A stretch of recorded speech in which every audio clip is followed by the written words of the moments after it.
Zeytin zamanı geldi. Geldi de geçiyor bile.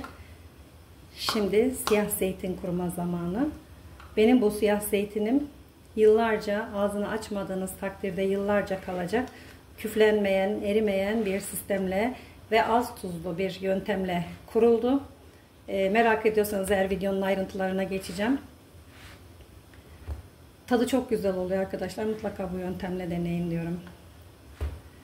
Şimdi videoya geçiyorum. Merhaba arkadaşlar, kanalıma hoş geldiniz.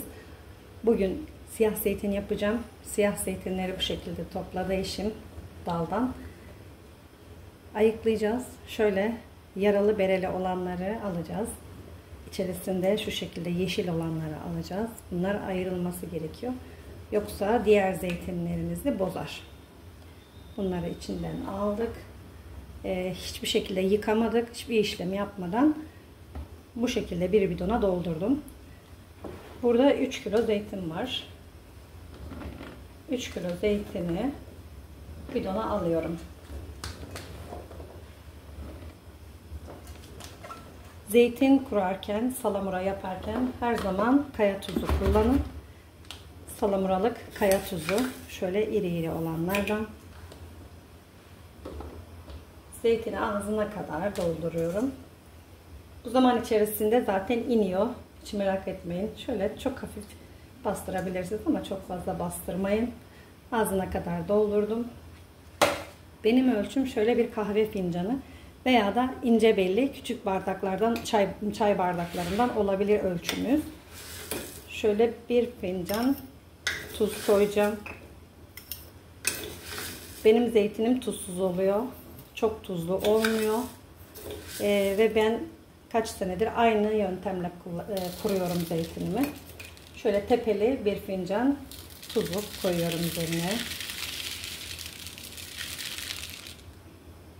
Aynı fincanla bir fincan sirke, bir fincan da ayçiçek yağı koyacağım.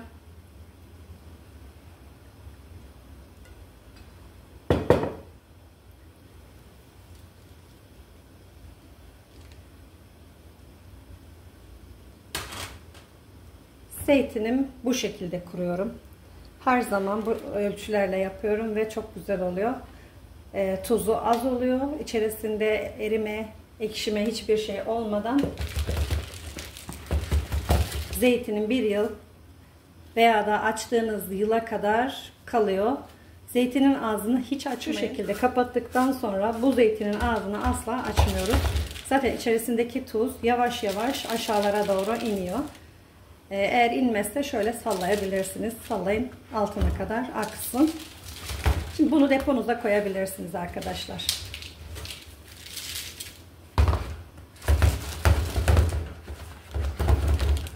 Depoya kaldırıyoruz. Yıllar sonra ağzını açtığımızda tuzunu almış, suyunu salmış, her şekilde kendi kendine kurulmuş bir zeytin elde ediyoruz.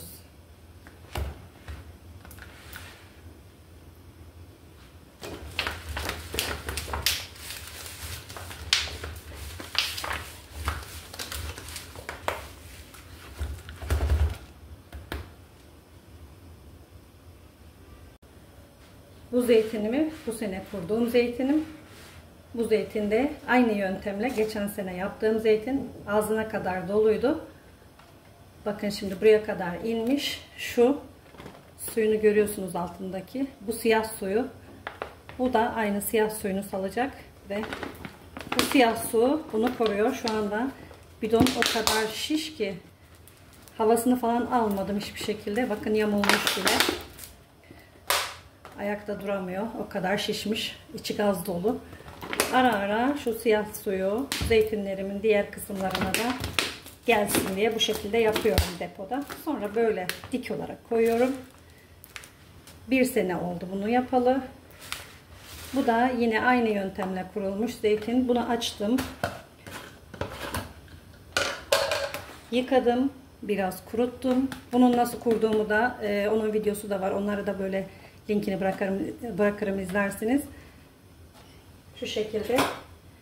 Böyle olduktan sonra 6 ay geçti bunun üzerinden. Yıkadım, kuruttum ve zeytinyağıyla Sadece zeytinyağı var içerisinde. Bakın zeytinlerimi görüyor musunuz? Ne kadar güzel. Tam sofralık, kahvaltılık, az tuzlu. Önemli olan burası. Az tuzlu olması ve acısı çıkmış. Harika zeytinler. Kendi yaptığınız zeytinin tadını aldığınızda dışarıdan asla zeytin yiyemezsiniz. Şimdi ben bunları depoya kaldırıyorum. Serin yerde saklarsanız zeytinlerinizde hiçbir şey olmaz. Bunun dibinde sadece dediğim gibi zeytinyağı var. Bakın su bile yok. Limon yok. Limonu, keki, zeytini yiyeceğiniz zaman, sofraya çıkardığınız zaman koyun. Yoksa içerisinde kekik kötü oluyor. Böyle yapış yapış bir şey oluyor. Sakın böyle depoya koyduğunuz zeytinlerin içerisine kekik atmayın. Sadece yağla saklayın. Bu şekilde bir tane açıyorum. Bittikten sonra yenisini açıyorum. O zaman hiç bozulmuyor geride kalanlar. Evet arkadaşlar, benim zeytin tüyolarım bunlar. Bu şekilde yapıyorum. Bu şekilde saklıyorum. Sormak istediğiniz sorular varsa videonun altına yazarsanız ben de size elimden geldiği kadar cevaplarım. Şimdi ben zeytinlerimi depoya götürüyorum. Şimdi tam da siyah zeytin kurma zamanı. Hemen pazara gidiyorsunuz. 3 kilo zeytin alıyorsunuz ve benim ölçülerimle, benim yöntemimle siyah zeytin kuruyorsunuz. Yıllarca çok beğenerek, çok severek sofralarınızdan eksik etmeyecek ev zeytinini sizler de kurabilirsiniz. Şimdi ben bu videonun ayrıntılarına geçeceğim. Zeytini hiç ağzını açmadığınız zaman yıllarca saklayabilirsiniz arkadaşlar. Ne eriyor, ne küfleniyor, ne de bozuluyor. Benim ölçülerim tam ölçü. Çok güzel bir ölçü. Mutlaka bu ölçüleri kullanarak zeytin kurun derim.